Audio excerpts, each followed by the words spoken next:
What is up, guys? This is Andrew Ramirez from FMW, and today we're here to talk about me and pretty much what is going on in my life and what insights can we grab from that.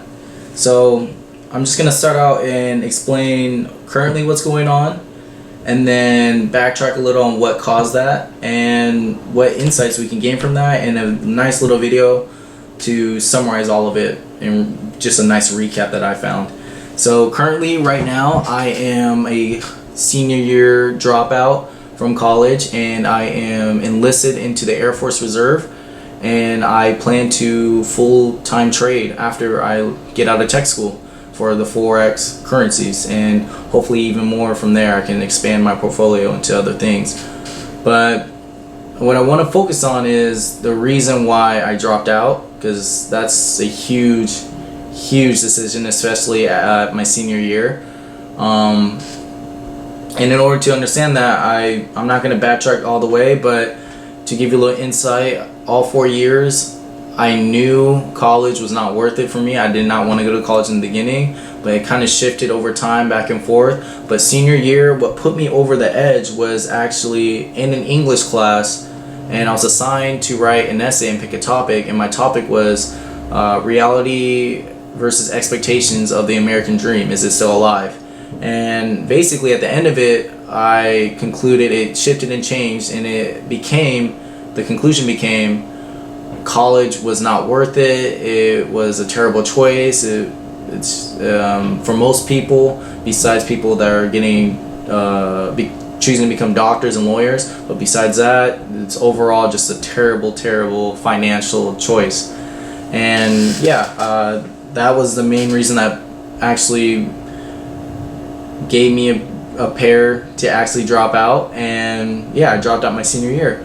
And what I want to focus on is that what happened after.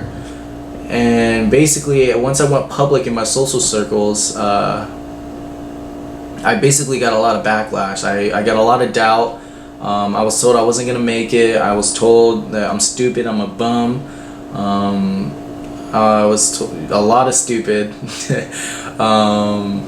It came from, and it's surprising, all of these things came from my sisters, my mom, my uncle, my cousin, my co-workers, just almost everyone. Only one person actually believed in me, and it was from the person I least expected to come from, was a high school director for a private school. And he sat down and actually asked me what my plans were and why am I dropping out and all these things. And after everything, me giving the whole spiel, he saw what I saw, and he was like, you know what, I know a lot of successful people who don't go to college, and I know a lot of successful that do, and you might just be one of those people that just doesn't need college. And he said, yeah, go for it and pursue what you gotta do what you gotta do, basically. And it was only one person, and I never expected it to come from that person. But anyways, what I'm trying to say is, why did it take me so long to drop out? It took me my senior year, and what the reason was, looking at it after some deep thinking, was that it all led back to me. It was me being afraid of, one, for myself, of not knowing what's gonna happen, uncertainty, and two, of society and their uncertainty of me, not of the uncertainty. It was a little subcategory, right? And that also comes from fear too, because every time I asked my family members and everyone that doubted me why they want me to go back to college, they didn't even know. They just said go back to college, and ask them why. They don't know. They just said you're going to be more successful, but they had no proof, no evidence, no reason to believe that besides that that's what you do. And that all stems from fear. And I want to say that college, there's a lens, a societal lens that we were taught through our education system, that no matter what, if you go to college and get a degree, you will not fall through the cracks of society and be in poverty. That was pretty much the general consensus of what everyone believed about education. But I want to say, if I never chose to drop out this year and pursue laid out this framework that I had my camera cut out. But if I never dropped out and laid out the framework and wrote this plan, I would have never, I would have probably just sat in class, did what I was told, just got a bunch of information, forgot it, in 1 year, out the next, and probably got a $60K a year job right off the bat maybe, and yeah, probably would have been debt my whole life, probably got one house maybe, and that would be it. That's probably what majority of people go through. And yeah, and if I would have never, luckily I was able to force myself to do this and drop out and find the courage to do it. But don't fall into fear, basically what I'm trying to say, and don't be afraid to pursue your goals. And I just want to share this video that I found that was actually sent to me by another colleague of mine, and it's actually of Joe Rogan, and I know he's very controversial, but I never knew of this video, and there's a lot of other videos I would like to show, but this one sums it up very nicely. And I personally like Joe Rogan, but there was all like the Dalai Lama, Bill Gates, Warren Buffett, like all the most successful people in the world I wanted to show and had a bunch of quotes ready, but this video summed it up all super good. So I'm just going to show this video instead, and it's 3 minutes long, and yeah. The Joe Rogan Experience. Well, it's like the Pink Floyd line, you know, living life of quiet desperation. I mean, that just terrifies me. Well, that's the Rose quote, that most men live lives of quiet desperation. It's one of my favorite quotes ever because it's true. And I've been that guy. Oh my God. You're just in this world where you just can't wait to just run away. And how do people get stuck there? How do you think they get stuck there? Bills. Bills, like financial bills? Mm-hmm. Right? Yeah. That's Bills and commitment. You have an apartment you have to pay for. You have a car you leased. You have a wife that you have to feed. You have a child you have to raise. You have to... Yeah. You have your mortgage, you have your this, you have your that, and that's where it all comes from. Where do you think opportunity plays into that?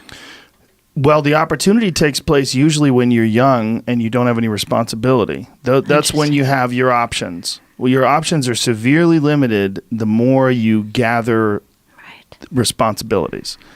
Like if I had to, as a 51-year-old father of 3, married man, pays taxes, has a house and a mortgage and a business and all that jazz.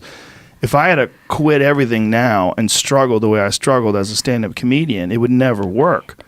But the only way I could be this person now is if I took that chance when I was 21, when I was dead broke and had my cars repossessed and all that stuff.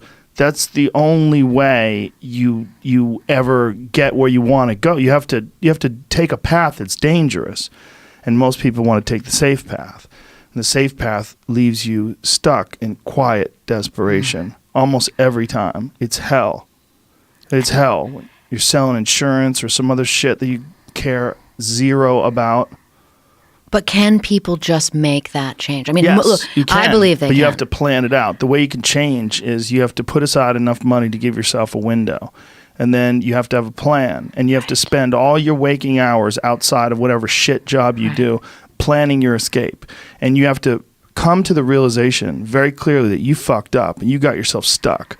So whatever you're doing, you have to do it like your life depends on it. And whether it is you're trying to be an author and if you're gonna try to be an author and you're working 8 hours a day plus commuting plus family responsibilities or whatever else you have, whatever time that you have to attack like you're trying to save the world. You're trying to save your life. You don't want to drown. That 1.5 hours a day that you have to write, God damn, you better be caffeinated and motivated. You got to go. You got to get after it. And you got to have discipline. Most people don't have those things. Most people don't understand what it's like to really go for something. And to know that the consequences of not doing that are horrific. Then you're desperate and you're quiet. But I do think there is something to be said for fate and circumstance. Sure. And I always write, I mean, people in these military environments that I write about and in these intelligence world environments, fate and circumstance plays a big part because they too can even get complacent, you know? Mm-hmm. But when your life is on the line, right? A lot of times they have these experiences where they're like, I must change. And that's what I find really interesting Yeah. in people. You know? Sure. Desperation.